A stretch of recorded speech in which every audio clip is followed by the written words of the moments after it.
Todo o conteúdo apresentado neste vídeo foi gerado com o apoio de inteligência artificial, revisado e adaptado para fins educacionais. Bem-vindas e bem-vindos a mais um Deep Dive. Hoje nosso foco são, os tijolos da construção do raciocínio lógico, as proposições. Pensem nelas como a menor estrutura que a gente usa para avaliar se um pensamento, se ele faz sentido, né? O material que a gente analisou é bem importante para quem estuda lógica, especialmente para provas, para concursos. A nossa missão aqui é entender o que são essas proposições, sabe? Como elas se conectam e por que essa estrutura é tão poderosa. Exatamente. E o ponto de partida é até simples, né?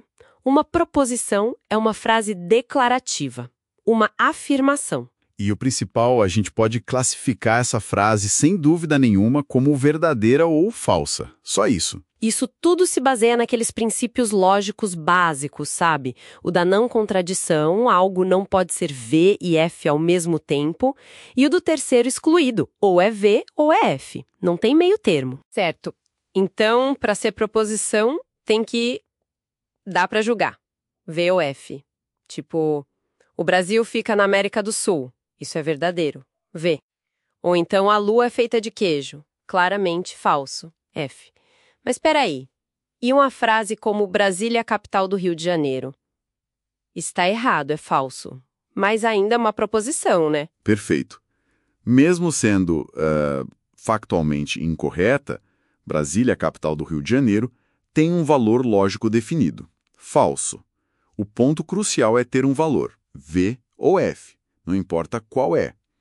E é tão importante quanto saber o que não é proposição. Por exemplo, perguntas. Que horas são? Isso não é V nem F. Exclamações, tipo, que jogo emocionante? Também não. Ordens, feche a porta. Nada disso é proposição. Elas não afirmam algo que possa ser julgado como V ou F. E tem aquelas sentenças abertas, né?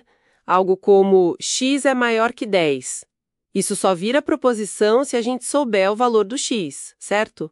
Sozinha não dá para dizer. Exatamente. Mesma coisa para ele foi aprovado no concurso. Quem é ele? Sem saber, a sentença está em aberto. Agora, se a gente define o sujeito, aí sim temos uma proposição com valor V ou F. Entendi. As fontes que a gente consultou dividem as proposições em dois tipos básicos. A simples, que tem uma única ideia, tipo, o sol é quente. As atômicas, né? Isso, atômicas. E as compostas ou moleculares, que juntam duas ou mais simples com conectivos. Tipo, o sol é quente e a lua reflete sua luz. E esses conectivos, e, ou, sim, então, são a cola lógica. Eles que unem as ideias. E o interessante é como o valor de verdade da frase composta depende das partes simples e da regra daquele conectivo específico. Exato. Pega o E, por exemplo, a conjunção. O símbolo é aquele V de cabeça para baixo. Se eu digo, Paris é a capital da França e Londres é a capital da Espanha, a primeira parte é V. Sim. A segunda é F. A regra do E é muito clara. A frase toda só é verdadeira se todas as partes forem verdadeiras. Ah, tá.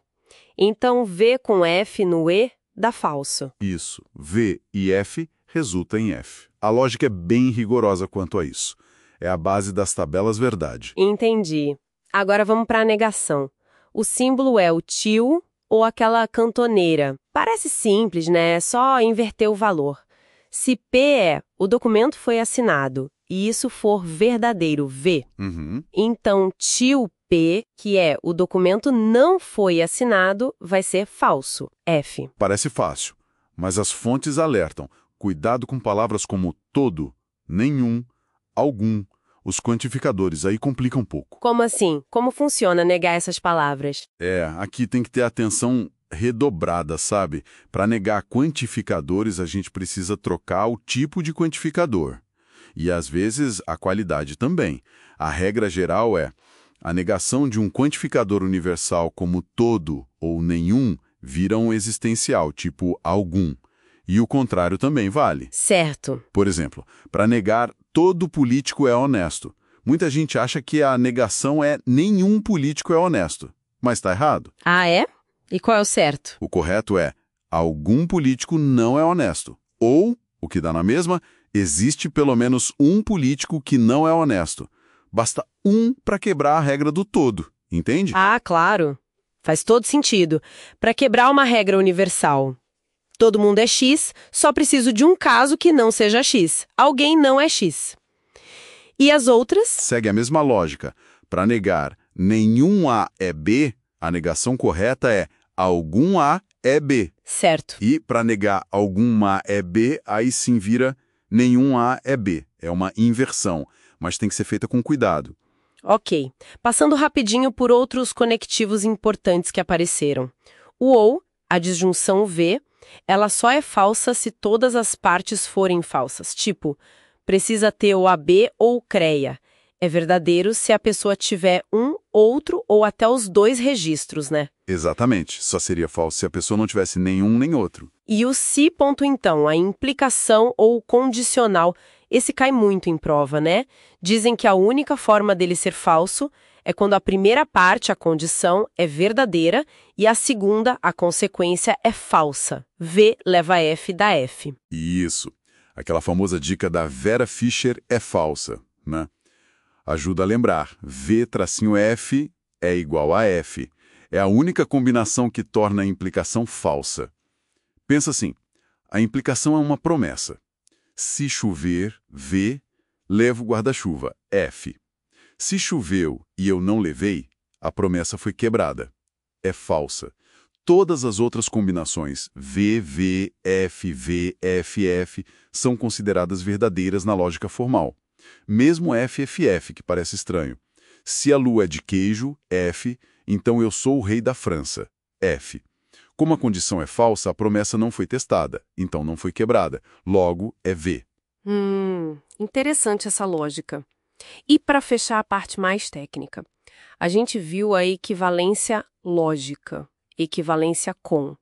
Duas frases são equivalentes se elas dizem a mesma coisa do ponto de vista lógico, ou seja, tem a mesmíssima tabela verdade. Isso é útil para reescrever argumentos, né? Muito útil. E as duas equivalências mais importantes, que aparecem sempre, envolvem a condicional, o P em Q.